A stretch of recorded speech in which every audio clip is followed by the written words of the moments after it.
Welcome to Toronto and welcome to Air Transat Flight 186 heading down to Punta Cana. We're in the ToLiss A330neo, so it's a great aircraft for our flights, which is going to be just over 3 hours and 30 minutes. So here's a fuel truck. We've requested 26.5 tonnes of fuel, expecting to burn about 18.5 tonnes. So we've just completed our cockpit preparation checklist. Okay, so we'll call for our clearance. I haven't yet filled out my departure info because, of course, we're going to get that when we receive our clearance. Delivery, good afternoon. It's Air Transat 186 with information Papa, IFR clearance to Punta Cana.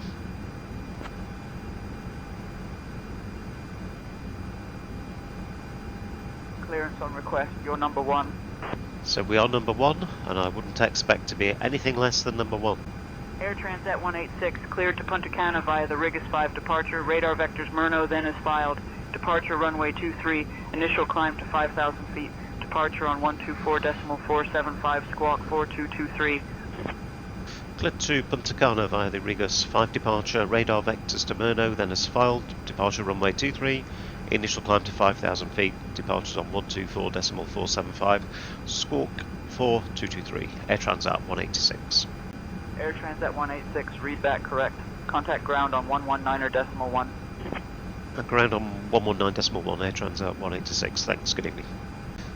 So you heard us get vectors as well as part of that clearance, so hence that's why you've got the discontinuity in there. That SID includes the element of radar vectors, so we cannot clear that discontinuity in this case. On this page, I'm just going to make a few changes. Taxi fuel, going to bring down to 0.4 tonnes. And I'm also going to reduce the alternate, so that's based on my flight plan figure of 4.2 tonnes. So with a light takeoff weight, as you can see we're below 200 tonnes, so I'm very happy to go with a figures based on a flex temp, so let's just go in and insert those. So just to complete this bit, I'll leave the takeoff page showing on my side. I'm the pilot flying. Okay, we're done boarding. You can just hear the APU starting up and the gates being removed as well now. Let's just complete the setup of the FCP. Both flight directors will go on and just checking then that we are in managed speed, managed heading. We've got 5,000 with the dot there. Ground Air Transat 186 requests push and start. Push and start approved, face west Air Transat 186. So we've just completed our before start checklist. So connect. So we're going to start engine 1 first.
ground, Transat 186, request taxi, runway 23. Air Transat 186, runway 23, taxi via 1 Sierra Alpha Tango Alpha Hotel Quebec.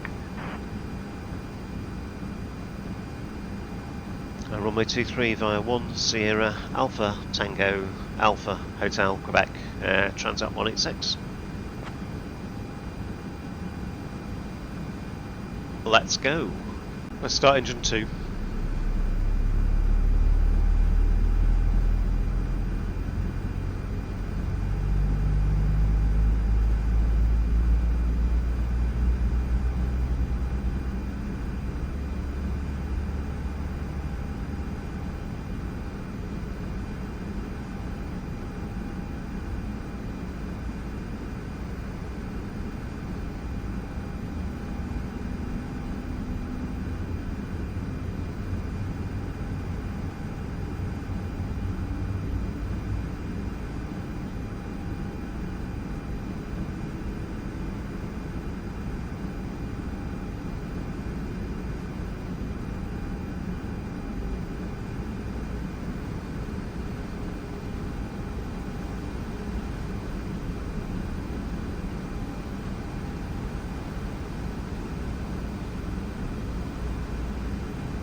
Okay, ready? And it's going to be vectors after takeoff. Let's go. Welcome to Toronto. Contact ground on 119.1. Over ground on 119.1.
So we're nearly here now, so just show you the descent checklist.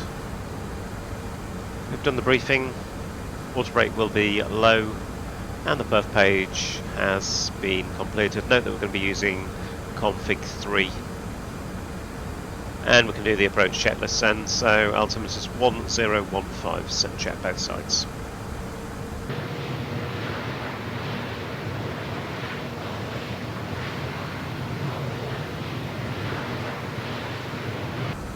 So I'm using open descent at the moment to come down to 4,000 feet, and one thing to remember with open descent, similar to flight level change on your Boeings, is that you have to make sure that you obey your altitude restrictions here. So for example, if I was set 3,000 and the descent rate was enough to make us go below 4,000 before this waypoint here, L gate, the plane would do it.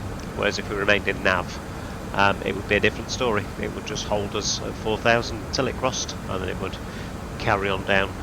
If you want to know what this little white squiggly arrow means, do let me know. Just drop me a message in the comments. But this little magenta arrow, as you'd expect, that's where it's saying that we're gonna level off based on current descent rate.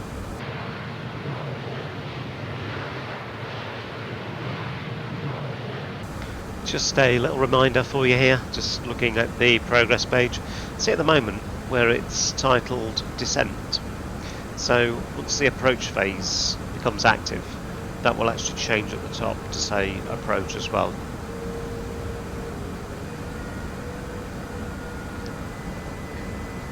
Okay, engines have now powered up a bit. So we're in Alt Nav. I'm going to engage the localizer scales, just because the type of approach that we've chosen, the FLS mode, does require the use of the localizer scales, because it kind of mimics an ILS approach. As we overflow the deceleration point, we should be able to take config 1. Now I've done that a little bit early, therefore I'm going to go selected speed, just wind that down there to the slat speed, and then when I see that we're in approach mode, I'll re-engage the speed so it's back in manage mode. So now, just see it down there, bottom of the screen. So we'll push that, and note now that it wants us to decelerate further. So it's got there the VAP speed in 143. So we'll make this left turn now. Still in nav mode. What I can do is push approach, and you notice, just like a ILS approach, we've got F-lock enunciated. So that's now following the, if you like, the imitation localizer, instead of the green line that you've got on the flight plan. So in a moment, it goes now actually. GS, again, just like you'd get on a ILS approach. There's a runway. 2,500.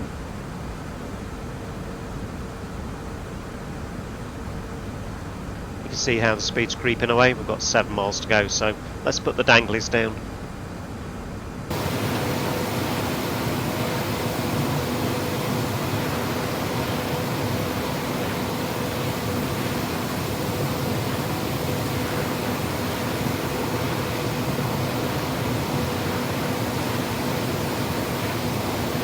Let's disconnect the autopilot.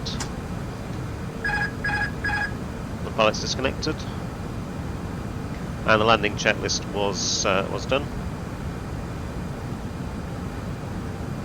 500. So you see the engines still showing idle power. 400. Minimum. The cinnamons, 300. so we're still in idle. As I say, just 200. concerned that it might add some power, more or less in the last moment. I do need to just get the nose up a bit anyway, don't I? 100.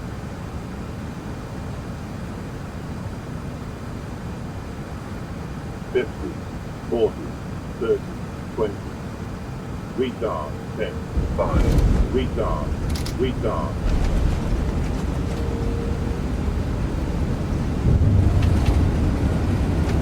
Speedbrake, reverse, decel.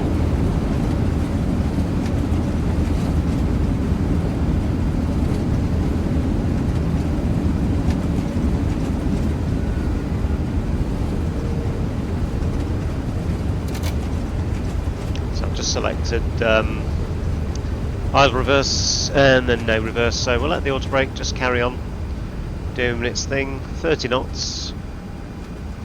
Disengage the auto brake.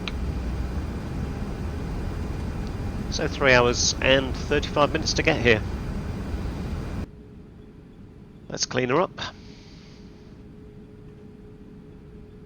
Lovely evening here. It's 29 odd degrees, so definitely time for a drink when we get off.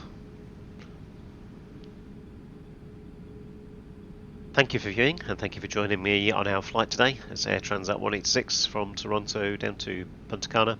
Just to explain the figures on the screen, just confirms then that we used 300 kilos for our taxi fuel. And then the overall fuel used, well, that was just shy of 19 tonnes, so a little bit more than the flight plan, but we didn't burn into our contingency fuel, so therefore fuel remaining 7,700 kilos, and you can see our total burn. So that was from the takeoff roll, excluding the APU and taxi fuel, 18,671 kilos. Right, thanks again, and I'll see you soon on a future video. Do take care, and bye bye.